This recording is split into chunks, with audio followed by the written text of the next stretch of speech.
Un témoin fidèle réclame un comité judiciaire pour le Collège central. Découvre de quoi il s'agit dans cette vidéo.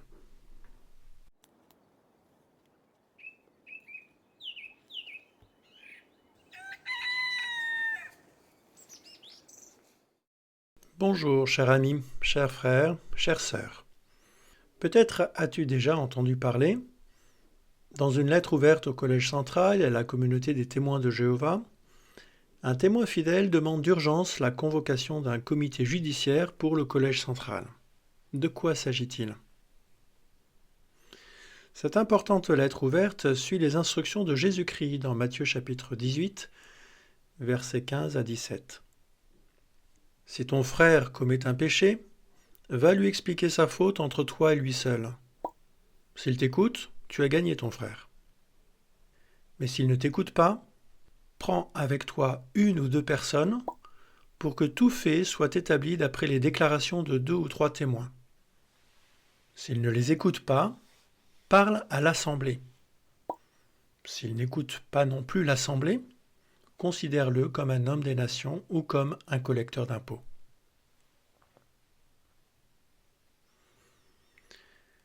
Quel est le thème de cette lettre ? Les péchés graves commis pendant la pandémie de Covid-19.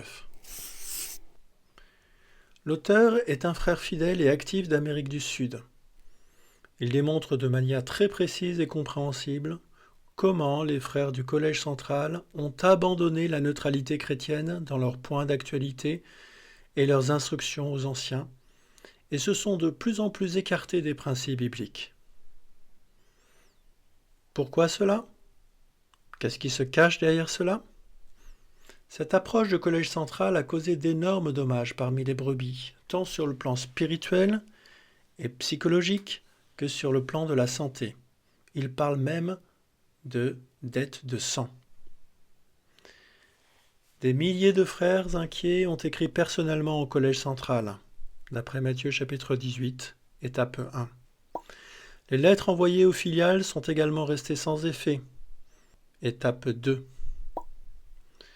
C'est pourquoi l'auteur s'adresse par la présente à la famille internationale des témoins de Jéhovah, étape 3. Il demande que les faits soient examinés par un comité judiciaire. En lisant cette lettre ouverte, nous avons clairement eu le sentiment qu'elle était inspirée par l'Esprit Saint de Dieu. Notre Père céleste et son Fils souhaitent que leur peuple soit pur et que les péchés graves soient révélés et effacés. La lettre ouverte est bienveillante, mais d'un ton grave, comme dans les paroles inspirées d'Isaïe. « Venez donc et remettons les choses en ordre entre nous, dit Jéhovah. Même si vos péchés sont comme l'écarlate, ils deviendront aussi blancs que la neige. Même s'ils sont aussi rouges que de l'étoffe cramoisie, ils deviendront comme de la laine. Si vous faites preuve de bonne volonté et si vous écoutez, vous mangerez les bonnes choses du pays. Mais si vous refusez d'écouter et si vous vous rebellez, vous serez dévorés par l'épée, car la bouche de Jéhovah l'a dit. » Nous recommandons à chaque témoin de lire attentivement cette lettre. Nous avons une responsabilité commune devant Dieu et Jésus. Prends le temps, c'est important, que celui qui a des oreilles écoute. Peux-tu lire la lettre ouverte ? Bien sûr que oui. Elle ne contient pas un seul enseignement anti-biblique. Au contraire, elle adhère fermement au modèle des paroles salutaires et se limite uniquement aux faits qui peuvent être objectivement prouvés. Tu trouveras le lien vers la lettre originale dans la description de la vidéo. La lettre ouverte étant très longue, plus de 400 pages, nous te proposerons prochainement une série de courts extraits afin que tu puisses t'informer du contenu petit à petit. Cela pourrait s'avérer très utile pour toi dans le futur.